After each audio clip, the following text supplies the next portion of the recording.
What the heck? Was that really necessary, VerteX? Doing the villager hop while it's like 2 squares away.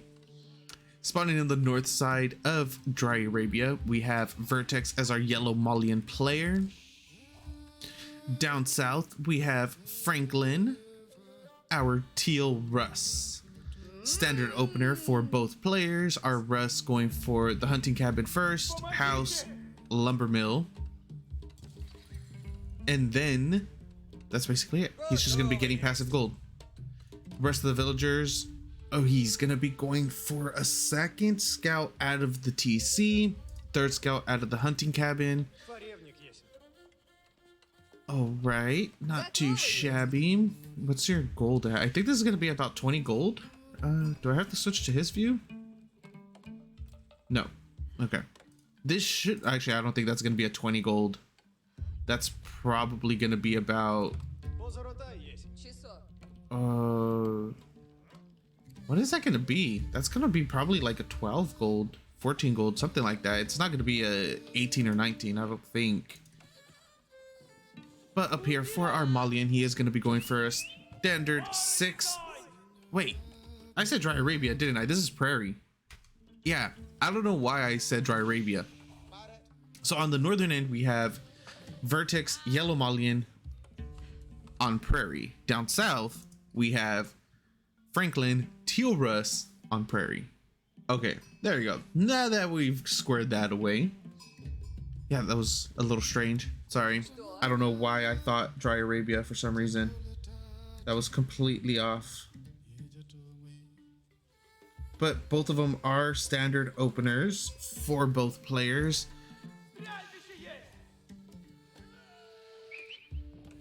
I don't think we're gonna see a 2TC play here, right? From Franklin.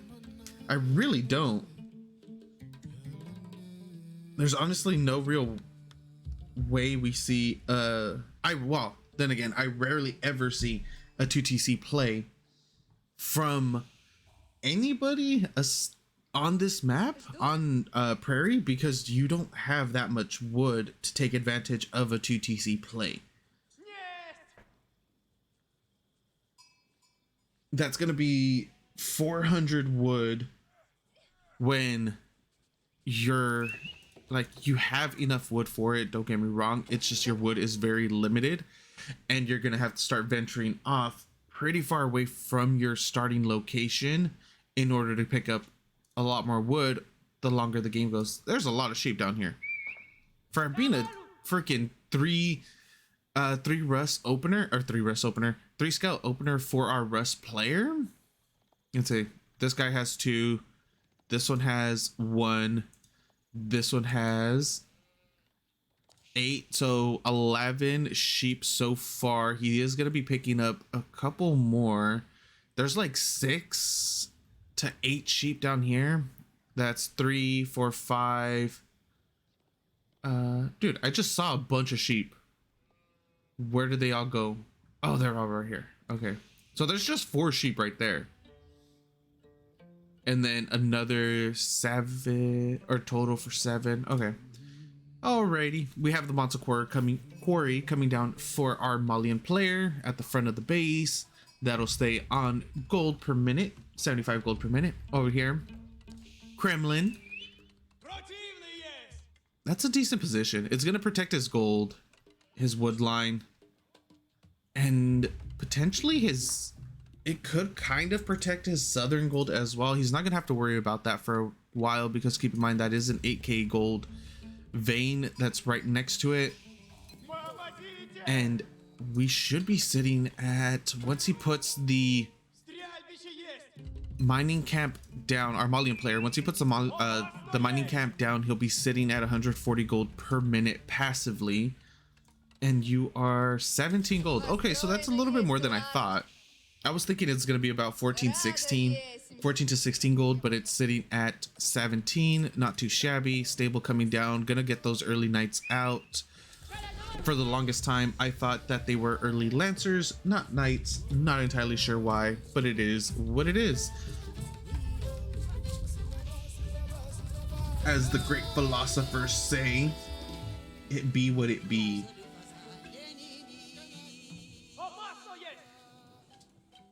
One moment.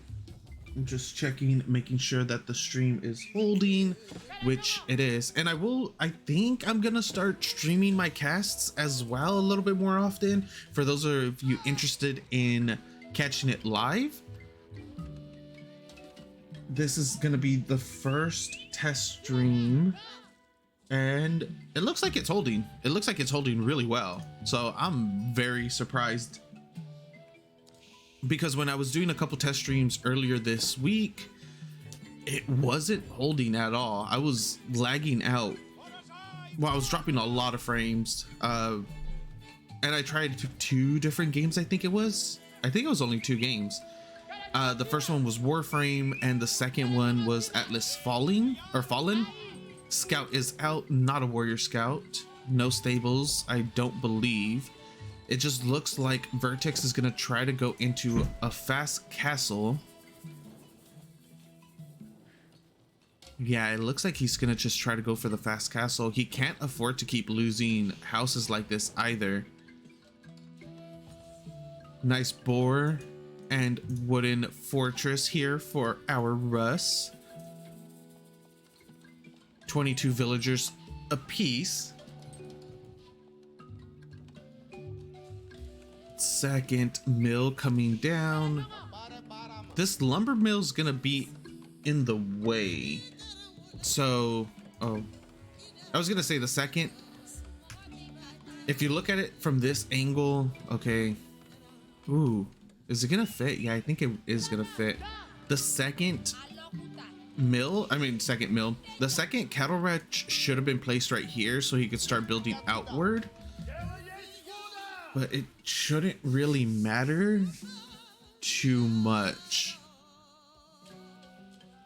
as long as he has the spacing down properly. For those of you that are still getting the hang of the game, or still not too familiar with, you know, placing things straight off of just vision alone, essentially, early night is out now, along with 2 scouts here in order to start doing a little bit of poke damage. Nice reaction from VerteX, pulls them back, but they are going to start burning down a couple of the houses. We do have the barracks out, hardened coming through, and then 3 Donzo queued up. So VerteX was preparing for this, but it was a little late. I think he should have went for the barracks first before he went for his first cattle ranch, just so he could have 2, maybe 3 villagers out, or Donzo out already. First Donzo is out. He's not going to do anything with that until he gets at least a 3rd one, because now Franklin is sitting on 6 archers, 2 early knights, 2 horsemen, and 2 scouts.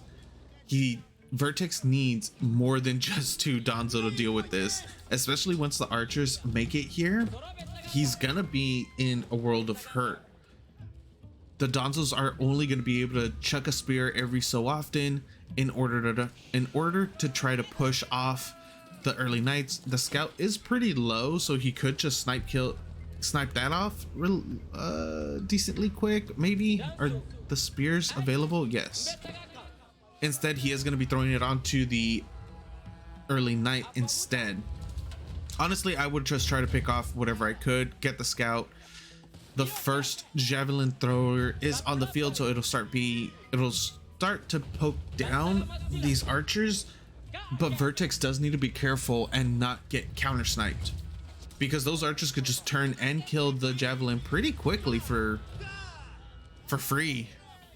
Basically, at this rate, 12 archers to 2 javelin throwers, and the Donzos do poke, and then they get poked back. They throw their spears onto, I believe it was the horseman, but immediately Franklin does move over and does get a couple pot shots off onto the Donzos. Again, Donzos are going to be able to poke forward, throw a couple javelins, but at this rate, the passive gold for our Malian player is going to be non-existent. And at which point, the main question is, at what point do we see Franklin decide to just commit into ending the game? Is it after the pit mine? Is it after he kills the rest of the houses?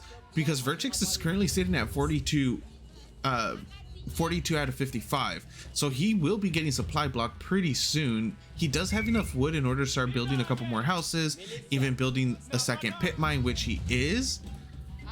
So he's gonna try to get that passive gold back up and running, but the damage is done. Franklin has already drained a majority, well, basically he's drained all of the gold from our Malian player. His only gold is going to be from the passive out of the Monster Quarry until he starts getting all the houses. Yeah, you still get gold from the pit mine itself, but it's not going to hit a significant amount until it's fully surrounded by the houses. Nice little javelin throws from the javelin throwers. That's the only thing that they're good for, is throwing javelins. It's literally in their name. And Franklin is rotating around. Is he going to be able to see that? Is he going to see where the other pit mine is? He must know that it's there. Like, he must know that there is a second pit mine somewhere. Oh, he's not going to go all the way. Javelin throwers kill an archer, and archer kills a Donzo. The circle of life for these units. This rock paper scissors of sorts. VerteX sitting on 37 villagers, 18 military, 11 javelin throwers, and 7 Donzos, compared to Franklin's 38. Ooh, Franklin's ahead 1 villager at the moment. That means VerteX delayed one of his villagers by about 8 to 12 seconds, because he hasn't lost one yet anyways. Oh, what are you gonna do, Franklin? Franklin is sitting on 39 villagers, gets the board kill, so that's a little bit of a bounty for him. 22 archers, 7 early knights, 4 horsemen, and a scout.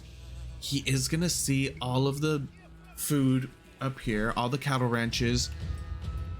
Once he pushes in a little bit more, which he does, starts focusing down a couple houses as well. VerteX is sitting at 67 out of 120. So losing these, if you were to lose these 3 houses, it wouldn't be the end of the world. He does not want, no, he can't have Franklin rotate that way though. He needed to push Franklin the opposite direction, because now he knows where the pit mine is.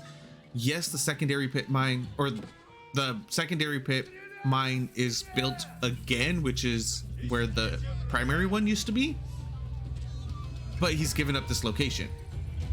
Franklin knows that he could hit this spot, he could come back. He has, oh no, he lost his scout. When did he lose his scout? He could have picked up a sheepy on his retreat. Now he knows, Franklin now knows where both pit mines are. Walls are coming up over here on the northern side of the map for our Malian. 9 villagers on food, 16 on wood, 15 on gold for VerteX. As for Franklin, he's sitting on 77 out of 80, 12 on food, 4 on wood, 8 on gold. So he has a good economy going. The Malian player does have a better eco going, just because it has the passive, he has the passive gold and he has passive food generation. The main thing our Malian needs to do is to make sure that he stays alive, hits castle age, and then he'll swap over to a huge sofa army. As long as he's able to hit castle before Franklin, for that transition to hit properly, and he'll get a really good timing out of it, he'll be in a decent position. Right now it's just a wait and see. He's been using a lot of resources, VerteX that is, on charge goes off. He's going to be able to get a villager. First villager kill of the game goes to Franklin. We have a couple javelin throwers just there. Did get a couple pot shots off onto the enemy archers. Franklin does lose a horseman on the retreat to those Donzos and javelin throwers. VerteX is getting himself in a good position in order to age up, but he's still behind. He needs more food. He has a ton of wood, but he needs more food. And now we're getting more walls getting thrown down as well. He needs to transfer over more villagers onto his food, get that age up. Abbey of Trinity is the landmark of choice for our Rust player to go into Castle Age. He's gonna go out with those warrior monks and start grabbing the relics. I wouldn't be surprised for our first warrior monk to go all the way to the other side of the map. In honesty, let's see, where is he? Goes there. So have it queued up here, and then have him go up to the northwest side of the map where he won't really be scouted out. Let's see, where he just has it queued up with the rest of the army. It's not bad, but it's not that good either. I want him to go after the easy one, or the hardest one possible to get, which is the one that's going to be in the middle of the, or right next to Malians base, just because this one is supposed to go, you know, quote unquote, theoretically, go towards our Malian player, since it is the closest relic to him. We are getting a little bit of engagement over here on the southern side of the map, attempting to burn down the wooden fortress, unable to. That's a lot of donzos right there that are going to get shredded by the archers. He only loses one though, so it's not too bad. Nice little rotation though from Franklin. Quick response from him in order to try to push those donzos off before they get any villager kills, before they're able to burn down the wooden fortress. We do see another wooden fortress coming down next to the berries. So a little bit of an outward expansion now that we're getting into the later, I say later stages of the game, but we're only 17 minutes in. Veterancies are coming through for both players, as well as textiles for VerteX. Gonna make his villagers a little tankier, a little harder to kill when those inevitable run-bys come through. He is rocking 2 layers of walls right here on the eastern side of his base. Pretty well done defensively. We'll see what he plans on doing. This is actually not bad. He could throw in 1 or 2 traders every so often too. That's a really good spot on that trade post.